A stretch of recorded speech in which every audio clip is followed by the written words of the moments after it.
Grabe talaga to mga minamahal. Dahil lang sa posisyon? Ha? Really? Vice President Sara Duterte? Ito talaga ang hindi ko nagustuhan na fake news. Tingnan mo naman, sa pagmumukha pa lang hindi na mapagkakatiwalaan. Riri!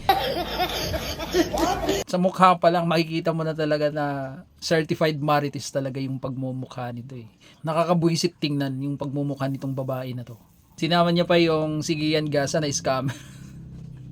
Walang credibility. Itong mga tao na to, hindi ko alam kung saan to kumukuha ng lakas eh. Yung lakas at kapal ng pagmumukha eh. Kayo na lang umusga.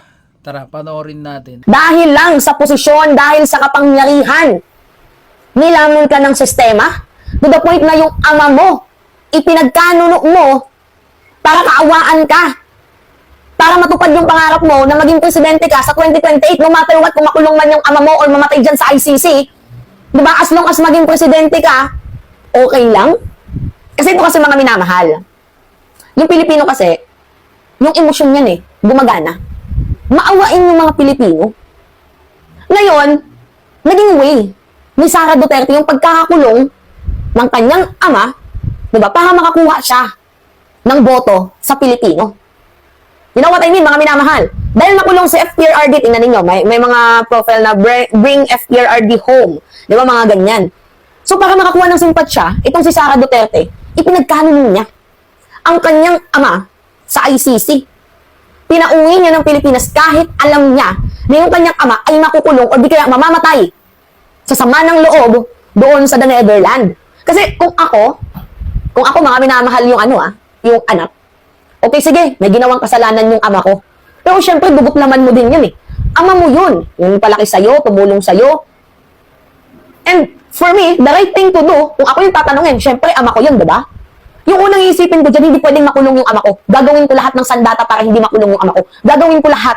Kahit anong pamang paraan, pangit man sa kanila tingnan, basta yung ama ko kasama ko sa piling ko. Diba? Gagawin mo paraan lahat-lahat. Kahit pa itago mo si Digong. Syempre, magagawa yun ng isang tunay na may pagmamahal na anak sa kanyang ama. Kaso, hindi.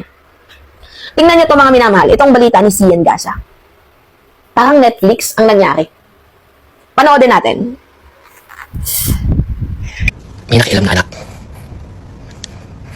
Isa sa anak. Stating na kapag hindi ka umuwi ng Pilipinas, para nating sinabi sa mga taong naniniwala sa atin na mahina tayo, na tumatakbo tayo, at makaka-epekto ito sa upcoming election ng ating mga senatorial balls and even the big one on 2028. So, sabi ng isang anak, I think, I don't know how they call, tatay, papa, daddy, I don't know, I'm not sure. I think, kailangan mong bumalik sa Pilipinas to show all of them na hindi tayo basta-basta tumatakbo. Pero, sabi niya, before natin gawin yan, before natin pag-desisyon yan, tatawagan ko muna yung insider, yung contact natin sa loob. May tanim sila, definitely. Ito na ang plot twist over plot twist. Ready ka na ba? Baka di mo kayanin, baka isipin mo, Netflix yung pinapanood mong kwentutan. Tinawagan na yung contact sa loob. Pagtawag sa contact, sabi ng contact, balikan ko po kayo after few hours. Bumalik after few hours. Hindi po totoo yung warrant. Propaganda lang po ito. Paano nangyari yan? Na-identify na pala nila na itong contact o tanim nila sa loob na insider ay hawak ng Duterte camp.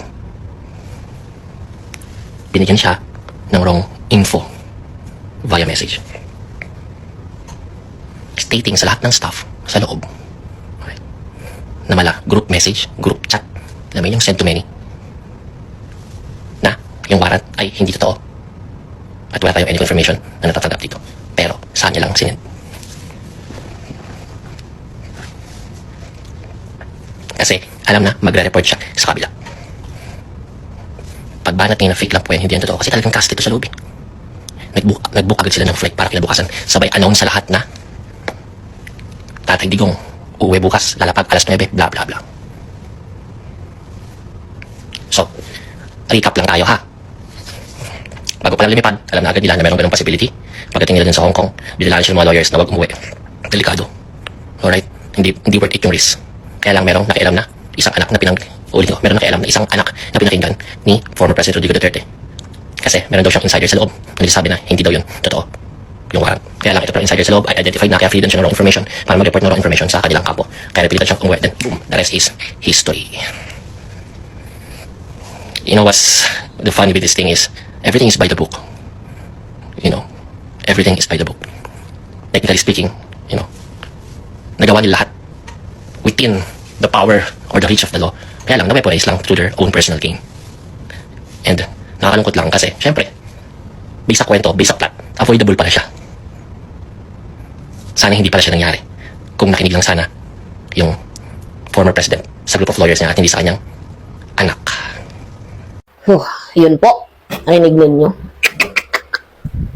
Kung nakinig lang sana, itong si former President Duterte sa group of lawyers, hindi sana siya ngayon nasa The Hague or sa the Netherlands. Although, nagtatago si Digong, hinahanap natin sana siya ngayon. Pero, kung ako yung nasa sitwasyon, mga minamahala, yung sitwasyon ko ilalagay ko sa sitwasyon ni Vice President Sara Duterte. Alam naman natin na mayroong kandidato ang PDP. Alam din naman natin na tatakbo bilang presidente sa 2028 itong si Vice President Sara Duterte. Kung ako yung nasa sitwasyon ni VP, syempre, ama ko yan eh. Iisipin ko pa ba yung sasabihin sa akin ng ibang tao? My God! Hindi ko na iisipin sa akin, hindi ko na iisipin kung ano yung sasabihin ng ibang tao sa akin or sa ama ko or sa pamilya ko. Kasi yung mga totoong sumusuporta, kahit anong paninira, hindi yan sila tatablan kasi naka-indicate na yan sa utak nila. Close-minded na yan. Oo, sa mga legit na mga sumusuporta kay Digong, kahit sabihin mo si Digong magnanakaw yan, hindi na yan maniniwala. Bakit hindi maniniwala? Kasi close-minded na yan. Kasabi nila, kaya nagtago si Digong kasi hinaharas ng bansang Pilipinas eh. Kaya nagtatago si Digong kasi ibibigay niya sa ICC eh. Eh, dapat sana eh, nagpapairal ng yung batas sa Pilipinas. Pwedeng ganun yung maging narrative sana. Diba? Kaso, dahil sa posisyon, dahil sa kapangyarihan, ipinagkanuno mo yung ama mo, sinusulan mo pa, na kapag umuwi ka ng bansang Pilipinas, na kapag hindi tayo umuwi, paano yung mga senador, paano ako sa 2028? Inisip mo pa ba yun, yung kapangyarihan, yung posisyon mo, kaysa sa sarili mong ama na nagbuhat ng bangko sa'yo? Well, sabi ko nga sa inyo, mga minamahal, sino ba si Sara Duterte kung wala ang kanyang ama? Sino nga ba ang PDP kung wala si former President Duterte? Aber? Sino si Ipe? Sino yung PDP nga? Mga minamahal. Sino yung mga Duterte? Sino si Pulong? Sino si Baste? Sino sila? Silang lahat. Kung wala si former President Duterte. Nakasalalay yung pangalan nila kay Digong. Diba?